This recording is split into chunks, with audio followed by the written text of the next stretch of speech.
I want to pick up one or two of the comments, and I want to look again at Starkey because I touched on his issues yesterday, not with a lot of detail.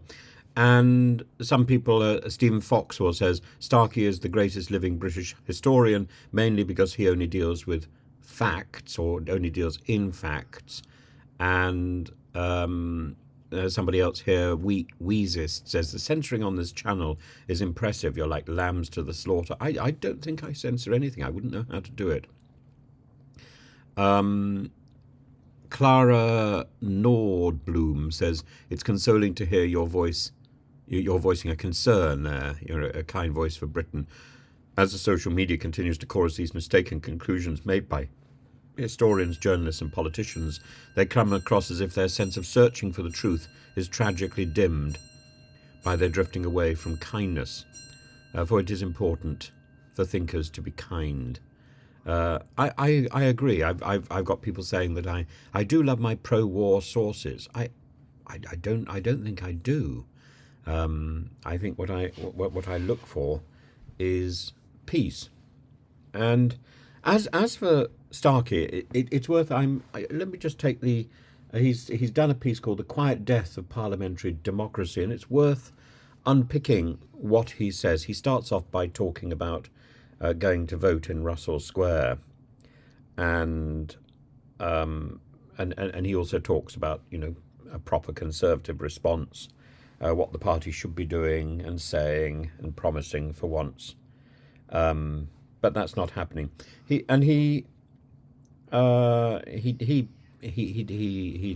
into Rishi Sunak, of course, the general election foolishly called by Sunak in July, and he describes Russell Square. And it's important because his speech, his talk, is about the erosion of that democratic right. Very nice commentary where he describes SOAS, and he points out that SOAS in that sort of area at the back of Russell Square could well be one of the locations of George Orwell's Ministry of Truth, either that or the BBC in Langham Place.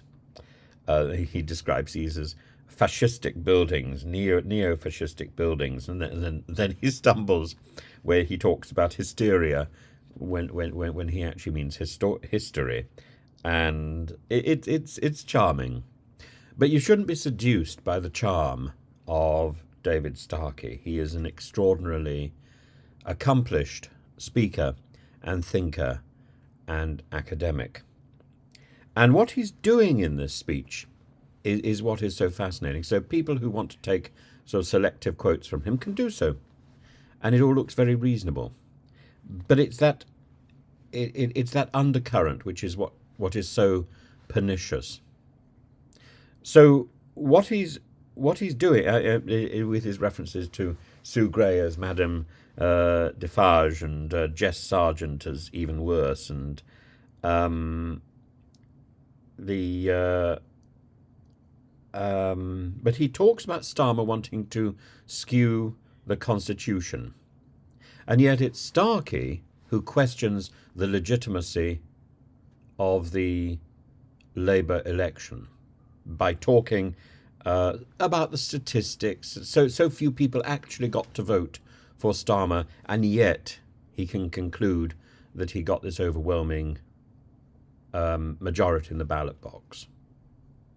And that's really the key. It's those weasel words that sow doubt about the legitimacy of Starmer's election. And then he goes on to talk about a quiet constitutional coup d'etat and this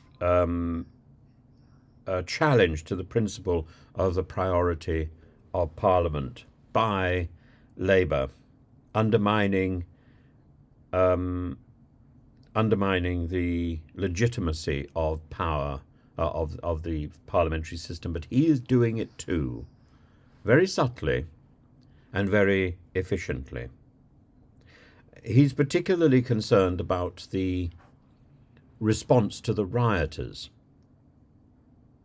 And he says that by suppressing the riot, the Labour Party and the government is effectively denying choice. No, it is suppressing riot.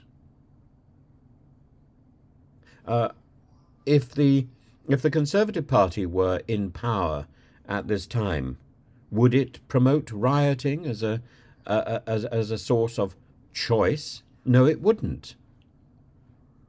Rioting throughout history, and Starkey knows very well, because he is a Tudor historian, he knows very well the severity with which the Tudors came down on riot.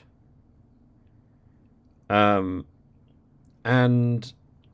there's a wonderful point where he picks up, I think, a misspeak by Keir Starmer when he's being interviewed by Emily Maitlis, where she says, "Do you prefer Davos or Westminster?" And he says Davos.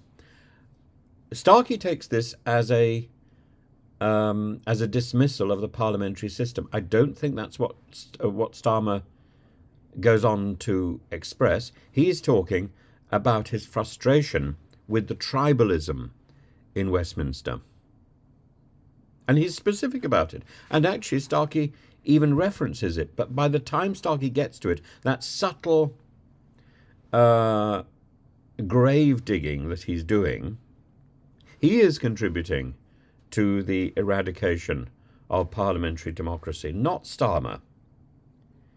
Starmer says that Westminster is too constrained, too closed, that it doesn't have meaning. You can engage with people in Europe, in Davos. Westminster is just a tribal champing place. And I think that's exactly the point. Why has Westminster become a tribal champing place? Because of the obsession with repeating slogans rather than engaging in discussion.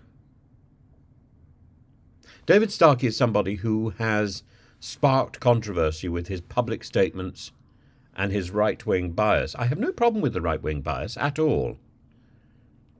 It's with this subtle undermining of real debate, and with his tag words about using evidence and stuff, which isn't really evidence.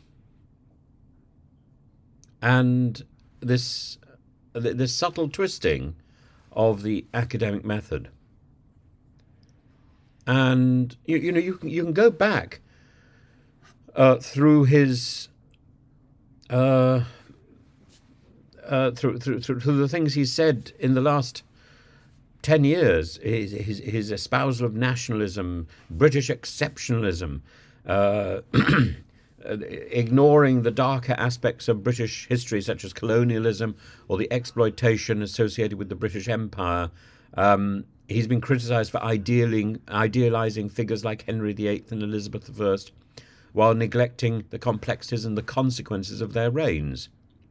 He's been vocal in his criticism of multiculturalism in Britain. For example, during the 2011 appearance on the BBC's Newsnight, he controversially claimed that the whites have become black in the context of the 2011 England riots, suggesting that black culture, particularly what he described as gangster culture, had corrupted white youth. I think he was rightly condemned at that point as a racist, and it reflects his broader scepticism towards the integration of non-white cultures into British society. But he derides what he views as excessive political correctness. He derides people who don't share his extreme views, and he does so in this very engaging, very persuasive patter, but it is nevertheless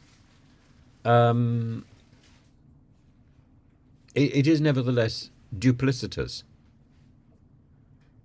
And he's criticised efforts to decolonise the curriculum or to remove statues of controversial historians. I entirely agree with him. You shouldn't be removed. I was speaking to somebody the other day who did her who wrote papers, academic papers about removing statues. She thinks statues should be revolved and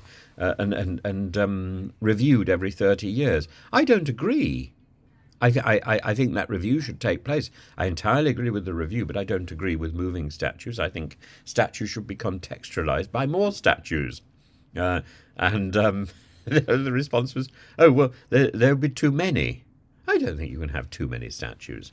What I think we need to do is to make sure that we don't err in the direction of the Roman Empire by lobbing off the heads of statues celebrating one person because they've fallen out of political favour, and putting on the heads of another person who is in political favour. Roman statues were designed so heads could be removed. Our statues should not be. Statues should reflect the history that leads us to this particular point, and a historian should be promoting that. His stance aligns with the broader right-wing opposition to progressive movements aimed at re-evaluating historical narratives. So from that point of view, I think he's an extremist, but there are points where I would agree. I don't think we should be pulling down statues, but we should be contextualizing them. I'm not sure he would even want that contextualized concept, and by that I certainly don't mean little plaques on the bottom of the statue. I mean other statues. His historical perspective is heavily Eurocentric, often elevating Western, particularly British achievements, while minimising the contributions and histories of non-European cultures, and that needs to change. But mostly it's his disdain for people and his preference for the elite. He's been criticised. He's criticised what he calls dumbing down of history and education, advocating for a return to traditional hierarchical structures in society and education. He is right; the education system is wrong, but his solution is equally wrong. You don't want more of what we've had in the past. That's why it's wrong. What you want is to rework education so it is fit for the future. And his obsession with a particular version of authority is misguided. Now he's having to rethink that. Now that the wrong party is in power for him, he's having to rethink his understanding of authority.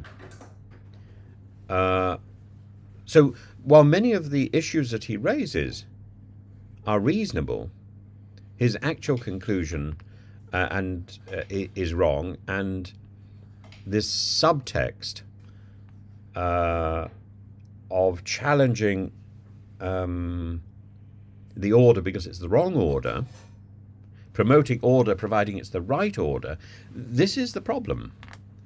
You either accept order, you either accept the system, even if it delivers what you don't want, or you reject it.